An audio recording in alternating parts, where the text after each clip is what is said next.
നമസ്കാരം, എല്ലാവർക്കും പ്രശാന്ത് വ്ളോഗ്സിൻ്റെ മറ്റൊരു എപ്പിസോഡിലേക്ക് സ്വാഗതം.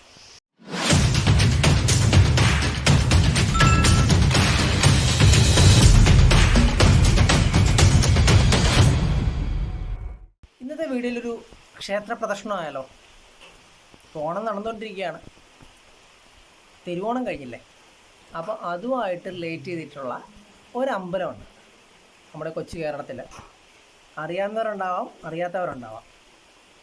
അപ്പോൾ നമുക്ക് ഇന്ന് ആ ഒരു അമ്പലത്തിനെ പറ്റി കുറച്ച് കാര്യങ്ങൾ മനസ്സിലാക്കിയാലോ?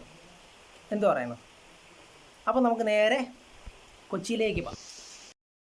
എറണാകുളം ജില്ലയിലെ തൃക്കാക്കര എന്ന സ്ഥലത്താണ് തൃക്കാക്കര വാമനമൂർത്തി ക്ഷേത്രം സ്ഥിതി ചെയ്യുന്നത്.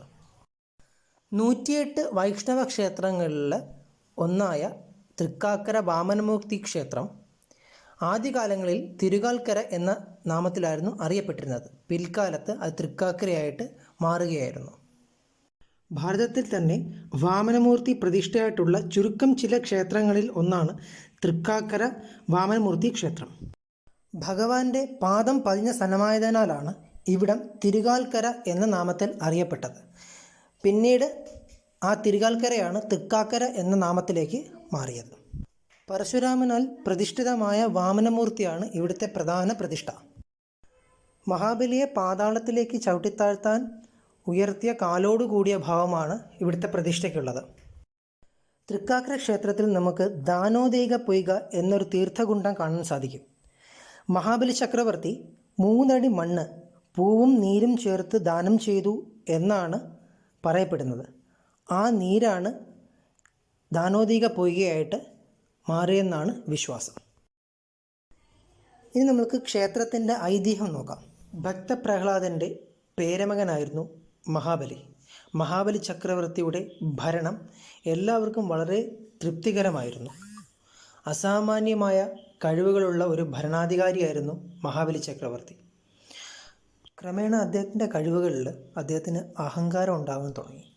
ഈ അഹങ്കാരം 14 ലോകങ്ങളും തൻ്റെ അധീനതയിൽ കൊണ്ടുവരണം എന്നുള്ള ദുർവാശിയായി അദ്ദേഹത്തിന്. അദ്ദേഹത്തിൻ്റെ ഈ ദുർവാശി അവസാനിപ്പിക്കുവാൻ വേണ്ടി ദേവന്മാരുടെ അഭ്യർത്ഥന പ്രകാരം മഹാവിഷ്ണു തൻ്റെ 5ാമത്തെ അവതാരം സ്വീകരിക്കാനുണ്ടായത്. വാമന അവതാരം സ്വീകരിച്ചു. വാമന അവതാരം സ്വീകരിച്ച് ഭഗവാൻ മഹാബലി ചക്രവർത്തിയുടെ അരികിലെത്തുകയും തനിക്ക് 3 അടി മണ്ണ് ആവശ്യപ്പെടുകയും ചെയ്തു.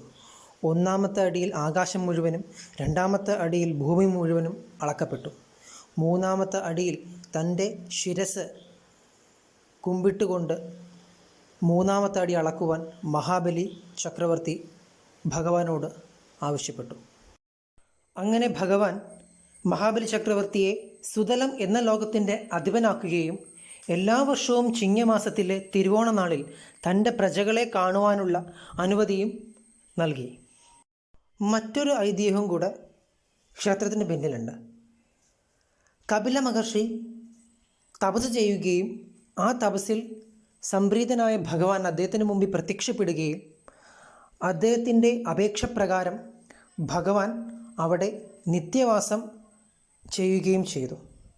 അങ്ങനെ വാമന അവതാരത്തിൽ ഭഗവാന്റെ പാദങ്ങൾ പതിഞ്ഞ സ്ഥലം എന്ന രീതിയിൽ അവിടം പിന്നീട് തിരുക്കാക്കര എന്ന നാമത്തിൽ അറിയപ്പെട്ടു. ആ നാമമാണ് ചുരുക്കപ്പേരിൽ ഇപ്പോൾ തൃക്കാക്കര എന്ന നാമത്തിലേക്ക് മാറിയത്. കിഴക്കോട്ടാണ് ക്ഷേത്രത്തിൻ്റെ ദർശനം. 8 ഏക്കർ വിസ്തീർണമുള്ള 4 കവാടങ്ങളോട് കൂടിയ ക്ഷേത്ര സമുച്ചയമാണ് തൃക്കാക്കര വാമനമൂർത്തി ക്ഷേത്രം. 2 ക്ഷേത്രങ്ങളാണ് ഇവിടെ ഉള്ളത്, വാമനക്ഷേത്രവും ശിവക്ഷേത്രവും. ശിവക്ഷേത്രത്തിനാണ് പഴക്കം കൂടുതൽ. മഹാബലി ചക്രവർത്തി തികഞ്ഞ ശിവഭക്തനായിരുന്നു. സ്വയംഭൂവായ ശിവലിംഗമാണ് ഇവിടുത്തെ പ്രതിഷ്ഠ എന്നാണ് വിശ്വാസം. വാമനമൂർത്തി ക്ഷേത്രത്തിലെ ഉപദേവതാ പ്രതിഷ്ഠ ഏതൊക്കെയാണെന്ന് നമുക്ക് നോക്കാം. ശ്രീധർമ്മശാസ്താവ്, ശ്രീകൃഷ്ണസ്വാമി, ഭഗവതി, യക്ഷിയമ്മ, നാഗദൈവങ്ങൾ, ബ്രഹ്മരക്ഷസ്. ശിവക്ഷേത്രത്തിലെ ഗണപതി, സുബ്രഹ്മണ്യൻ, ദുർഗാദേവി, പാർവതി. തിരുവോണ മഹോത്സവവും ശിവരാത്രി മഹോത്സവവുമാണ് അമ്പലത്തിലെ പ്രധാനപ്പെട്ട ഉത്സവ ആഘോഷങ്ങൾ. അത്തം നാളിൽ കൊടിയേറി തിരുവോണനാളിൽ ആറാട്ടോടെ ഉത്സവം അവസാനിക്കുന്നു. ആദ്യകാലങ്ങളിൽ കർക്കിടകത്തിലെ തിരുവോണം മുതൽ ചിങ്ങത്തിലെ തിരുവോണം വരെയായിരുന്നു ഉത്സവത്തിൻ്റെ കാലയളവ്. ഏകദേശം 28 ദിവസം നീണ്ടു നിൽക്കുന്ന വലിയ ഒരു ഉത്സവമായിരുന്നു.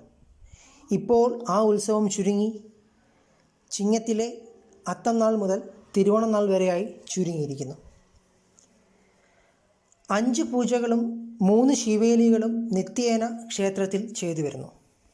പുലർച്ചെ 4:30 ശംഖനാദത്തോടെ പള്ളി ഉണർത്തൽ, 5 മണിക്ക് നട തുറക്കൽ. ആദ്യം തന്നെ നിർമ്മാല്യ ദർശനം, അതിനുശേഷം അഭിഷേകവും മലർ നിവേദ്യവും. 5:45 ഉഷപൂജ. സൂര്യോദയ സമയം എതിരേറ്റ പൂജ നടത്തുന്നു. 6:30 എതിരേറ്റ് ശിവേലി. 8 മണിക്ക് പന്തീരടി പൂജ. 10:30 ഉച്ചപൂജ. 11:30 ഉച്ച ശിവേലി. 12 മണിക്ക് നട അടയ്ക്കൽ. വൈകിട്ട് 5 മണിക്ക് നട തുറക്കൽ.